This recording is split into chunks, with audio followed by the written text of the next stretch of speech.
Oh, she's burning up. I think we need to go to the hospital. Oh, some vacation. I can't believe we forgot her medication. Do you think they can help us in this town? I don't know if they can without a prescription. I guess we just have to go there and hope for the best. Don't take chances when you travel. Make sure you remember medications, insurance information, and your identification. This project to support rural healthcare workers was made possible by a grant from the Center for Urban and Regional Affairs and was produced by the Icebox Radio Theater. The IBRT's Threadless store is now open. T-shirts, hoodies, even phone cases and protective face masks are now available at our very own merch outlet, iceboxradio.threadless.com. Choose from the IBRT logos, Scoop Sisters, Funny in a Small Town, Frozen Frights, and more. Then choose your merch. Clothing for men, women, and kids in a variety of colors. Accessories including buttons, stickers, mugs, and tote bags. Even notebooks and skateboards are available, and every sale helps the Icebox Radio Theater continue to bring the Northland's stories to the world. That's the Icebox Radio merch store at iceboxradio.threadless.com or just visit iceboxradio.org.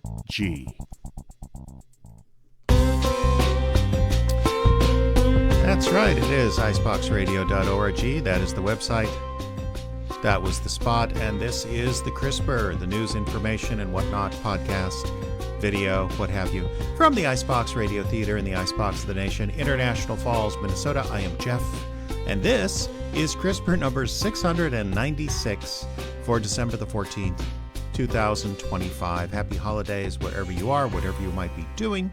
And just welcome and hello to this little news and information feature where we're going to talk a little bit about upcoming posts coming from the Icebox Radio Theater, a little bit about the plans that we have for 2026, and no official announcements today. It's kind of an in-between time, but so should be a short feature, at least that. So if you are listening in on either on podcast or on YouTube or one of the other recorded features, do know that we do like to do this show live on Sundays at 4:30, as Eric has hopped in and said happy holidays, and that's why we do it live, so people can use the comments to say hello. So hello, and of course right now I'm sure those of you from around the country do want to know how's the weather in International Falls. Always a big feature of this feature. Let's take a look at Skycam 1. And last I checked, that temperature is accurate. It is 2 above Fahrenheit. I'm actually kind of disappointed because I was hoping I could give you guys a nice minus temperature. But pretty wintry. We've had some snow this week, and we've had a lot of cold. In fact, we woke up this morning, and I believe it was minus 18 Fahrenheit. Very, very bitterly cold, but that's okay because it's the type of cold where, one, there hasn't been too much wind, and two, we have ended up with a fair amount of sunshine, which is pretty common actually. When you get the really intense cold, to get the sun. So yeah, the sun is setting. It's beginning to get dark. In fact, I'm having a hard time, as I'm sure you can see, lighting. If you're watching on video, lighting this space, because normally I just went with natural light, and now the natural light is gone at 4:30. And it'll be that way, well, at least for a little while longer. I'd say, trying to remember when the official start of winter is. We're still fall, of course, coming in a week or so. Of course, taking a look. Let's go ahead and take a look at the metrics for the week. Kind of a quietish week, I'd say. Although we did have, Twitter followers. We picked up 674. And Facebook followers picked up 2 there, 938 followers on Facebook, where I'm moving up towards 4 figures there. That's up 2 from the week before. Instagram followers picked up 1 at 313. That is up from 312 last week. I did get a notice from Patreon that just today we picked up another patron. So all told, that's paying patrons as well as free members. We're at 64. So that number that you see on your screen, if you're watching on video, is inaccurate. And our wonderful members, 40 in total. Let's see. Streaming radio did take a little bit of a little bit of a dip. 616 streaming radio events, unique listeners this week, down from 674 last week. These listeners represented 64 countries, down from 81. And listener events of 30 seconds or less, 89.9% of them just checked us out for a brief time before moving on. But that's actually a little better than last week. 91.2% of the listeners did that. And sweeping back onto the podium, the Russians have returned. The Russians, Russia, in terms of top 3 countries by listening minutes, Russia is suddenly back at number 1 after several weeks of me wondering, where's Russia? Because they were always in the top 3, and the last month or so, they've just disappeared. So Russia is our most listening country. Hope you guys are learning good English from us people here in Minnesota.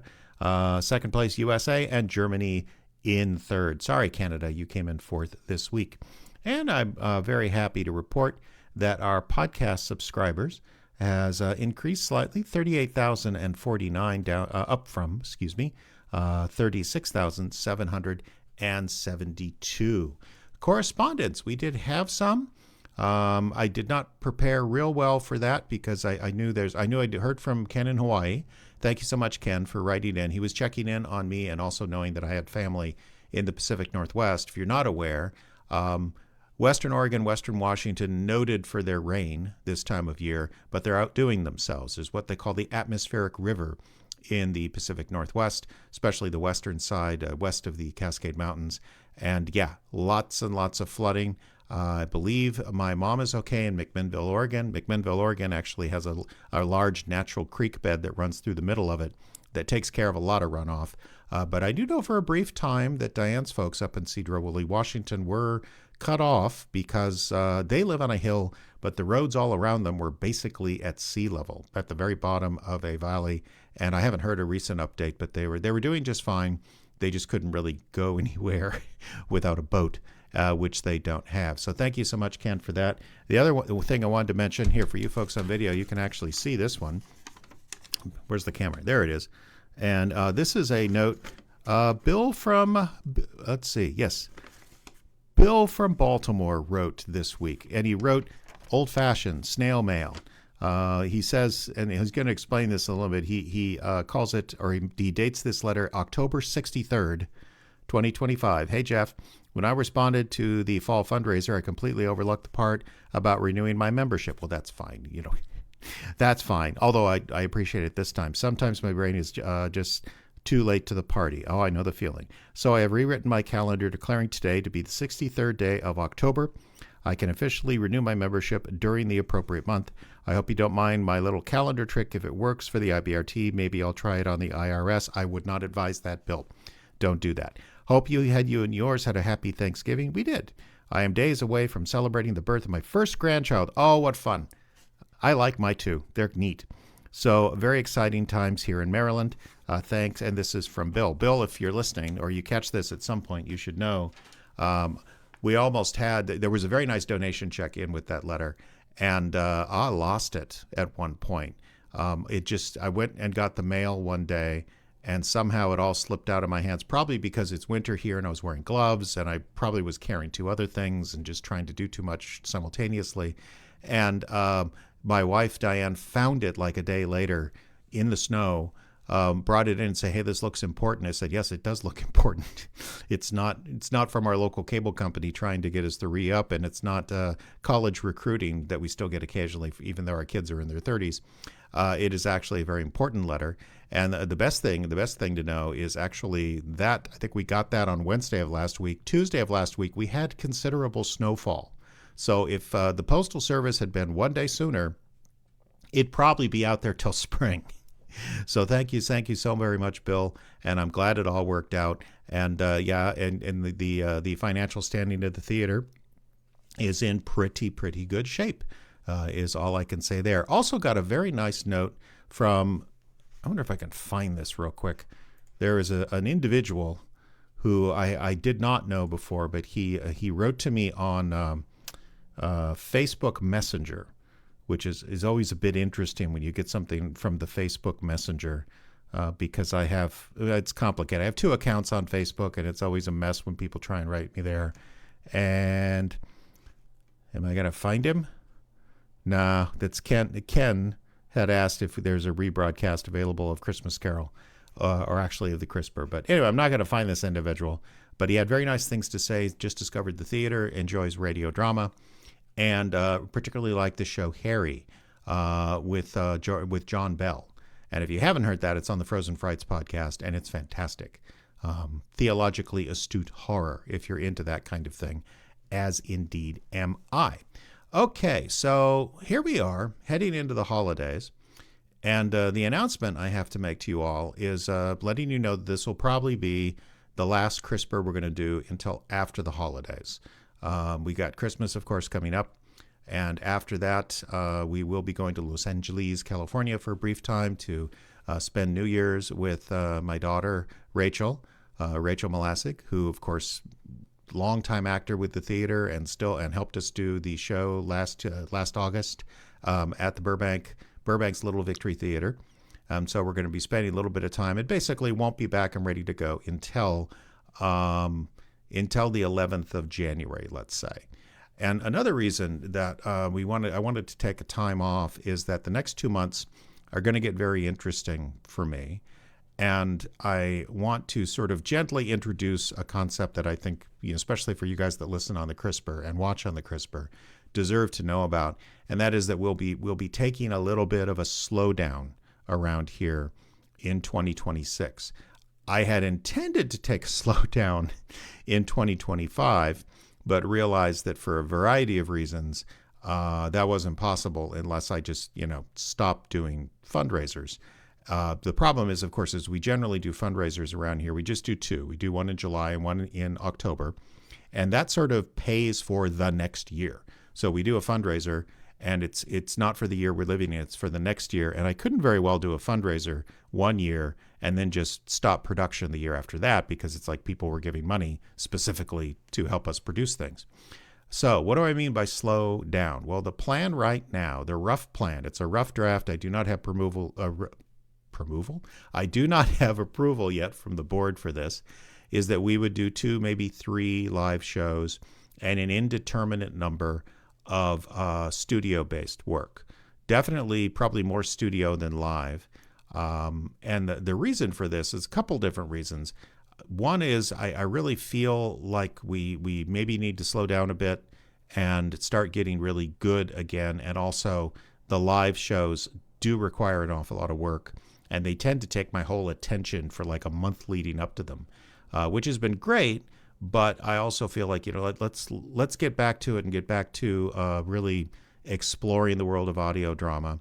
And I don't know that I can do that with the same pace that we did this past year, when I believe we did 6 live shows, if I'm thinking about it correctly, because I know we did a detective hour at the John Faith Little Theater in kind of the late winter. In May, I know we did one at the Coffee Landing, a version of the Coffee Landing Radio Hour, and then we were in the park in the summer. And then, of course, August in Burbank, California, another Coffee Landing Radio Hour, followed by Halloween and then Christmas. So you can see a lot of stuff going on, and it was a bit of a whirlwind. So this next year, definitely 2 at the Coffee Landing, and maybe one elsewhere. We'll have to kind of see. I don't know that I want to do a show in the park here in the Falls if they can't get the band shell built, which is very much up in the air. They're kind of deciding how to fund it. And as you might remember from a minute ago when I showed the folks on the video, the picture outside, we, let's see how to put this. We don't have a 12-month construction season around here. We have more like a 4-month construction season. And we'll just have to see. I'm not sure what they're building there. I'm not sure. It's supposed to be very close to the old band shell, which you can see pictures of on our Facebook wall, which was steel, concrete, depression, or what do you call it? WPA vintage, New Deal vintage from the 30s, actually from the 40s.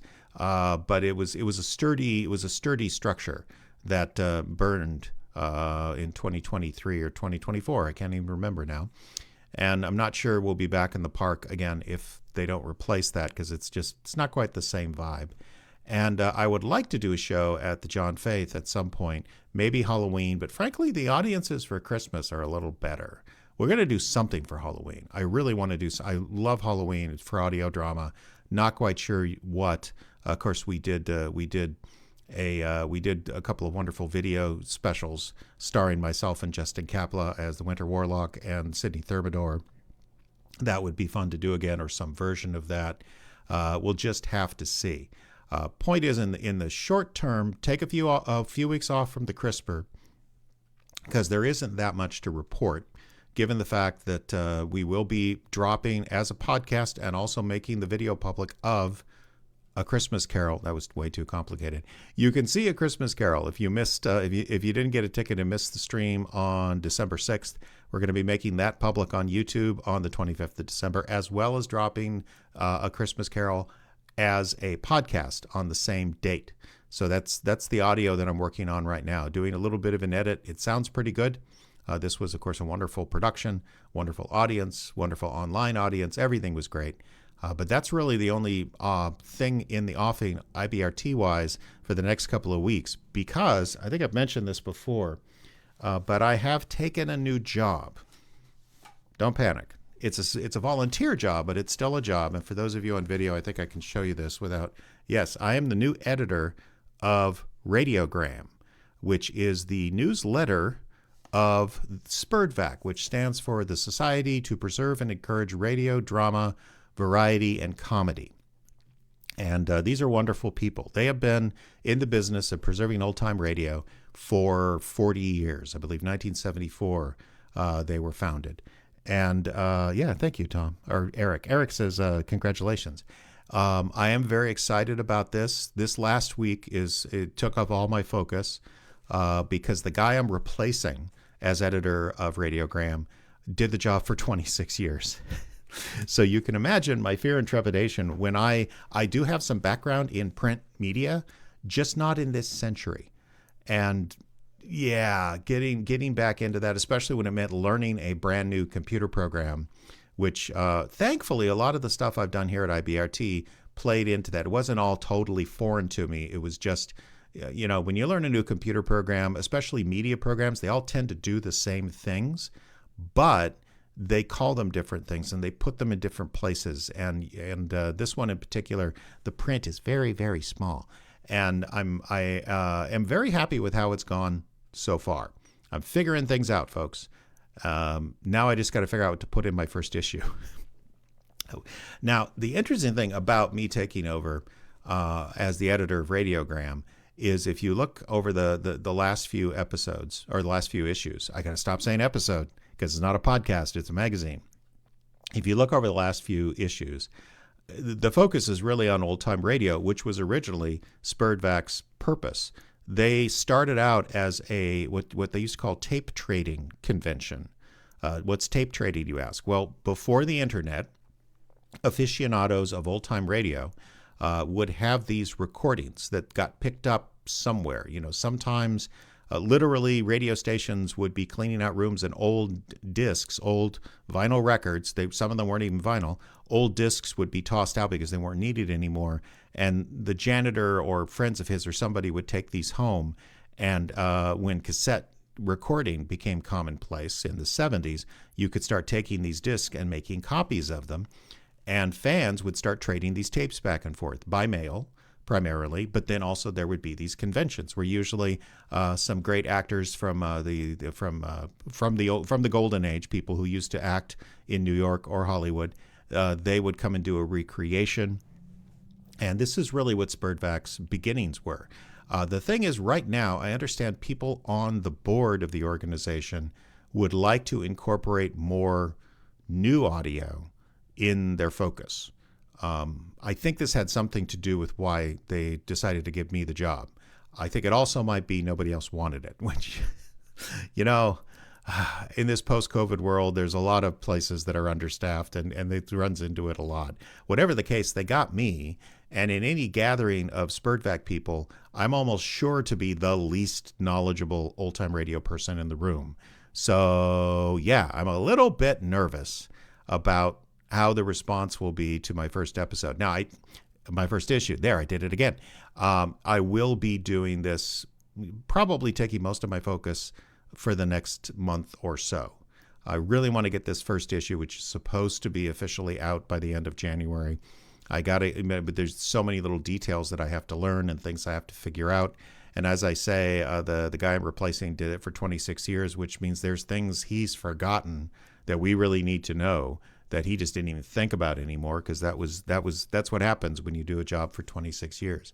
I feel like at least for the first quarter of 2026, I need to focus on this so that I do a good job and everything comes together. Plus, I think it's really important because as I showed the video people, if you're listening online, the radiogram is like a real magazine. You know, I mean, in an age when the average daily newspaper in the average city is down to about 16 pages on a day, you know, calling this a newsletter when it's actually on paper and ink and 2 colors, we might do 4 color, we'll have to see, is kind of incredible. So I encourage everybody to go to SPIRTVAC. Now I don't remember if it's .com or .org. Look for SPIRTVAC in Google. They're a wonderful organization. Dues start at like $20 a year. For that, you get all the back issues of Radiogram, plus a lot of scripts that you could download, plus recordings that you can download as well. They're very sincere people from all over the country that I think want to make sure that old-time radio is not forgotten. And I think they made a strong signal by hiring me that it's not just about that, it's also about new audio theater. So yeah, I encourage everybody to go there because to me, I think this organization could be a very, very important one moving forward in audio drama. I said 2 live shows in 2026, thinking late winter for a Coffee Landing Radio Hour. And for right now, the only studio project that I really have in the offing is I would really like to do a script called Roadkill that was just a day away from starting recording in the fall. And then we had casting problems and it kind of got waylaid. But it would give Linnea Yunt a chance to really get a part to kind of sink her teeth into. And I'm looking forward to that. It's primarily 2 people. They need to be young people. And I just spoke to Dalton Johnson today, and he said, yeah, I'm interested in maybe doing that one as well. So that's in the offing. I don't know. I got a lot of ideas. I'd love to do some Winter Warlocks. This cold weather has got me thinking, we should do a broadcast from the house. Kind of like what I'm doing right now. We should do audio drama from the house live and then record it and put it out as a podcast. Whatever the case, that's one more reason for me to sort of take a break over the next couple of weeks and figure some things out. If you'd like to tell me what to do, always encourage that from people. iceboxradio51@gmail.com is the email address. We are also on the socials at Icebox Radio on Twitter and Facebook, and Radio Icebox on the Instagram. Remember, no podcasts or posts expected until the 25th of December. Merry Christmas, when you can get Christmas Carol either on video on YouTube or on podcasts at the IBRT Plays feed. So until next time, this is Jeff saying thanks for the download and reminding you to keep listening. Good evening, everybody.